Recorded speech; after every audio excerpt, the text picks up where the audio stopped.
I saw Bill perform with a real cod funk band, and I hope they don't mind me saying this, but they were pretty shit.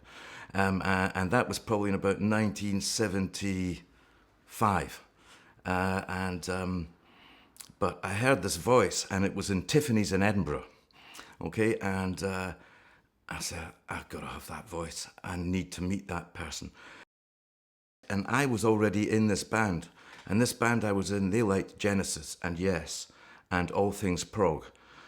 So I'm there with the long hair down to my arse, with the Afghan coat stinking as usual of patchouli oil and all that stuff. And there's Bill getting out of the cab with the straight jeans and the cowboy boots.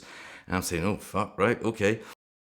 Again, look, no detriment to the guys who were in this band, but, you can tell by the name. Caspian, for fuck's sake. Caspian, God. My idea, by the way. Yeah, we had three names. We had Caspian when we were doing our prog rock stuff. Wank, wank, wank, plank. And we also played a lot of lounge stuff. Chicken in a basket hotel stuff, where people could actually talk over the volume you were playing at. But that was kind of civilized. And then we played miners' welfare clubs. We were called the Mike Lawrence Quintet. There was no one called Mike Lawrence. We just picked a name. Dundee was a. Whew. I do remember. Bill was, it was with my gaydar. Like, it was obvious Bill was gay. Okay, but. He wasn't overt. He wasn't like some screaming queen or something. He was never like that. But he was one tough motherfucker, vicious. And I saw him at a couple of parties in Dundee, and he just went through these people. He was like a whirling dervish. He was biting, scratching, gouging, and kicking and punching. And he would just deck four people in about 15 seconds. I'm a big pansy. I couldn't do anything like that.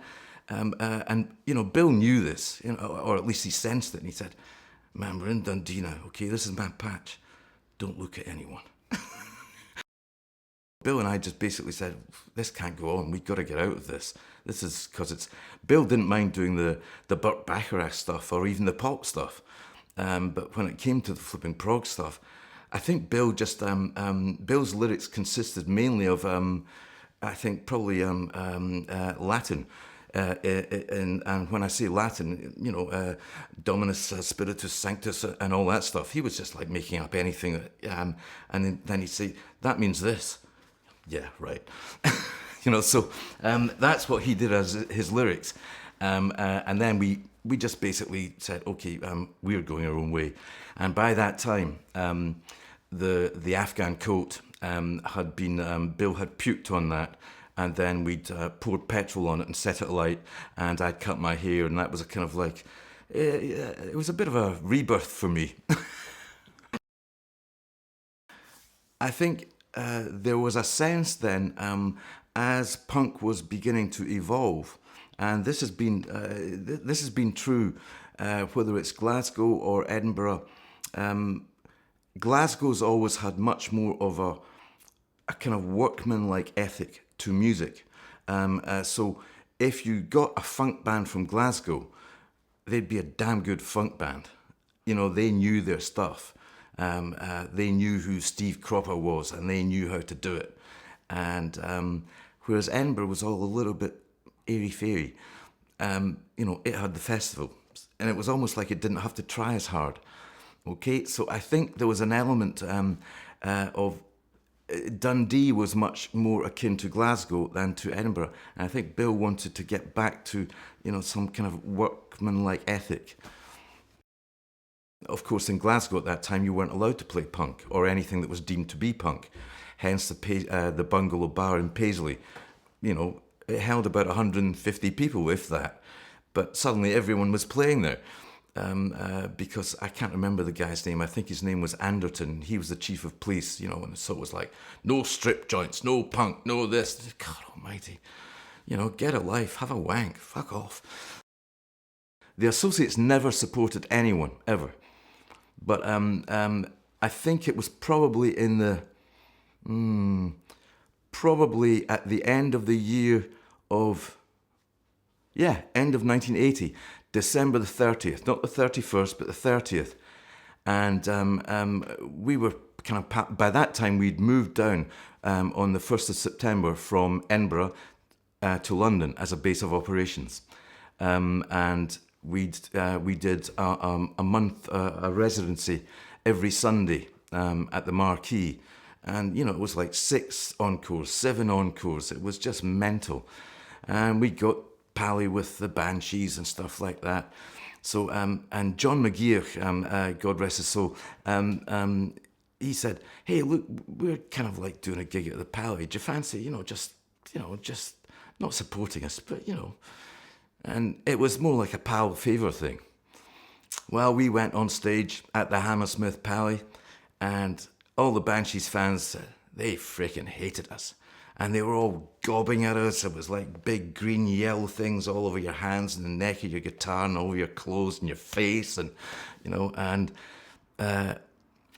after the second number, Bill didn't say anything, but he just quietly went off side stage.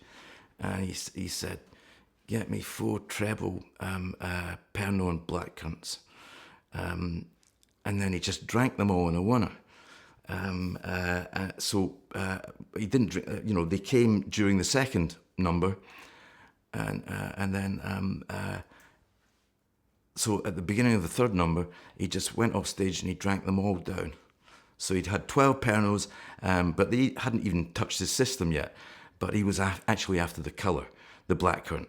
And then he just projectile vomited over the first 6 rows of people, and they were just like stunned because Bill could really projectile at will. And suddenly from that point on, they freaking loved us. We were cool. We moved to London, and our base of operations there was nice flat in St John's Wood. And we got the record company, Fiction Records, shit, especially that cunt Parry. Yeah, fuck off to New Zealand, you fucker. That's where he's from.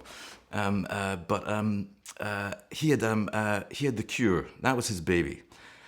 But, we were the ones that got into the charts first with Party Fears 2, okay?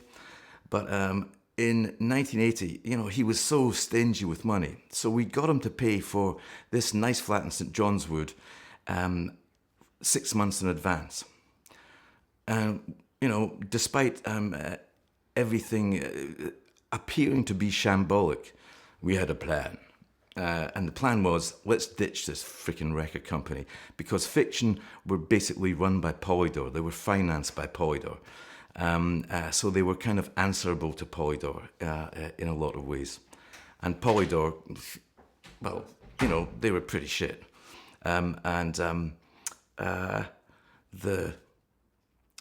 So we were in this flat in St John's Wood, and we've got a nice white baby grand that we got in there. And so we were there September, October, November. So in November, we said, we can't stand you. Release us from our record contract. And to our surprise, but we kind of thought, no, we can get this guy. And he let us go. But he said, but I want to keep the publishing. And we said, okay, we can deal with that later. So he let us go. So we were now free agents, no money, in a nice flat in St John's Wood. So we get all these record companies round. And they'd kind of look at the surround and say, these guys must be doing okay. Well, we were going out to all the doorsteps, and you know how they leave all the milk and the rolls outside the Indian shops and all the wee corner shops. We were nicking them all. Tomato ketchup was a luxury because it had some flavour. And as per usual, in every flat we ever had, whether it was in Edinburgh or whether it was in St John's Wood in London Or laterally, later on, about a year later, we were in a lovely townhouse in Bury Walk in South Kensington. You know, so we just went by postcode. NW8, good. SW3, good. But in every single one of them, Bill never took a bedroom. I took a bedroom. Dempsey took a bedroom. The drummer, Murphy, him being Australian, Australians came to London and squatted all through the summer in Maida Vale, and only in the winter when it was too cold did they ever pay rent anywhere. Okay, but Bill always slept on the couch in the living room, and he wanted to be not the centre of attention, but he wanted to be at in the centre of the house. He didn't want to be stuck away in a bedroom. And when he did this, he would just have a quilt. Funnily enough, today, for the last 7 years, I've slept on what I call my wanking chariot, which is, it's a very, very nice couch. But I just don't do bedrooms. But Bill used to do this thing where he would be under the quilt and, he would be jotting down lyrics, and like humming away to himself, but under the quilt. And I know it's hard to imagine, but he wasn't wanking. He was just kind of playing with himself, just like guys do. Apparently, especially Italian guys, they wear a hole in their pocket. We brought out Boys Keep Swinging. We were in talks with Fiction before they actually, before Chris Parry signed us. And, he signed us to a bloody awful deal in the end. It was awful publishing-wise, it was awful recording-wise. We had no legal representation. It was a bit shambolic, but frankly, no one else was interested. So Bill's dad, he financed he financed Boys Keep Swinging, and we did that in Edinburgh, and then Bowie's publisher, a guy called Hal Shaper, he rang us up. I don't know how he got in contact, but he rang us up and said, "You boys have been a bit naughty." And we said, "How so, Mr. Shaper?" Because it's not really against the law, but you can technically you're meant. It's the gentlemanly thing to do to ask permission. Okay, fuck that. We did it. It was a bloody awful version. I saw people using it to stub their cigarettes out on. I saw people melting that record because they were Bowie fans into the shape of an ashtray. Because they were so disgusted with it. But some people really liked it. Anyway, so this guy, Hal Shaper, he tried to sign us to publishing. And that, again, was a plan. It was a provocation to get Chris Parry to get off his backside and sign us and let's make a record. So that was, that served a purpose. The way Bill and I worked in the studio was, it's difficult to explain, but we had such a kind of tacit, unspoken rapport that we could be doing a song and I could have 5 different bass lines for that. And Bill could have, the same type of thing. I could have, 4 or 5 different keyboard parts and all the rest of it. And the same with guitar parts. And we just seemed to work better when it was just one-on-one. And Dempsey recognised this, and he didn't take any umbrage that he didn't play any bass on that record. So I played everything. We recorded it in 17 days. We met, Mike Hedges was co-producing with us, and he was as mad as get out. But I think sometimes when he saw us, I think there was a quote from Parry. He said, What we're dealing with here is a couple of multi-talented megalomaniacs, and I don't really know how to react. Stop smoking so much dope so early in the day, and you might flipping like have a clue. No, we didn't have any money when we. I think this is one aspect of that will become apparent later on. That when we were in Scotland from May, June, July, and August of 1980, we probably did about 20 gigs. And like I say, there wasn't a tour laid out. And because it was kind of ad hoc, Bill liked that. Where are we going? Oh, we're going to Aberdeen tonight. Fine. And we just drive back to Edinburgh the same night. So in that sense, it was kind of like Cliff Richard and his flipping bus going on a summer holiday. It was just a wee adventure, and nothing was laid out in front of you. So you have to be there, and you have to do this interview, and you have to do that type of thing.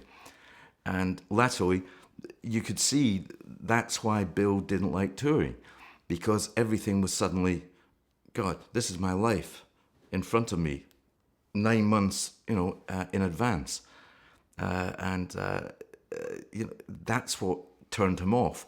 But once you're part of that machine that is album, tour the album, do the interviews, wind down, shag the wife, have a kid, whatever, and then write some songs, then album, and then the same thing just goes on and on and on. Bill just couldn't stand that. Muscle of Warner Brothers behind him, okay?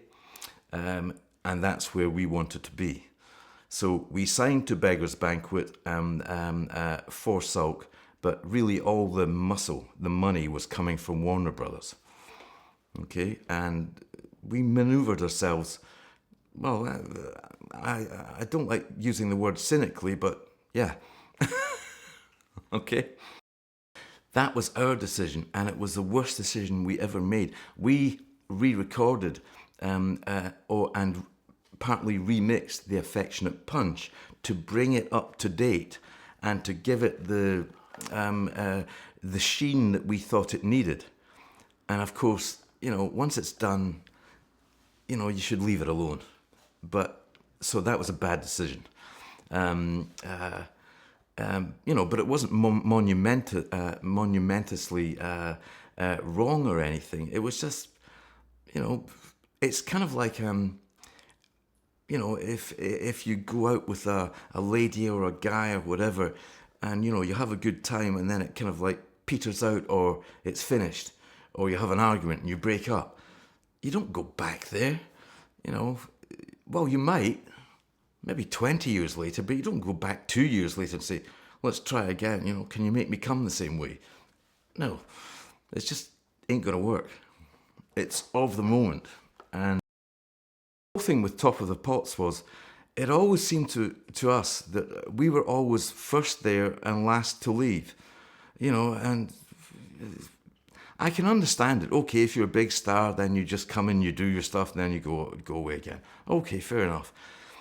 So it's a pretty long and boring day at Top of the Pops. So you go on stage and you do this kind of, and you've got these kind of like planks of wood, as guitars. So Bill and I got thinking, okay, right, I know what I'll do. I'll come on in a fencing suit with a samurai haircut, with some chopsticks through my hair, and I'm playing a banjo, and there's no banjo on the record. Why not? People have done stuff like that. But you had to you did that so that it made the whole thing worthwhile, and that you could have fun with it. And you can tell when Bill's engaging with the camera, as all frontmen have to do. Us backroom bods, we don't have to do anything apart from, kind of look mean and moody and all that shit. But Bill was engaging with the camera, and in his own way, he was laughing at it. Um, uh, these cheeky dimples were just like, he was just playing with people. But yeah, the chocolate guitar thing. I don't know why I came up with that. I think it was because 18 Karat Love Affair, in terms of the associates, was probably the sugariest, sweetest sound we've ever had. And we wrote that song back in 1978. So I thought, okay, let's have some chocolate guitars. Is this possible? If you've got some big Super Trooper 10,000 watt light on you, is it going to melt in your hands? If it did melt, be kind of cool.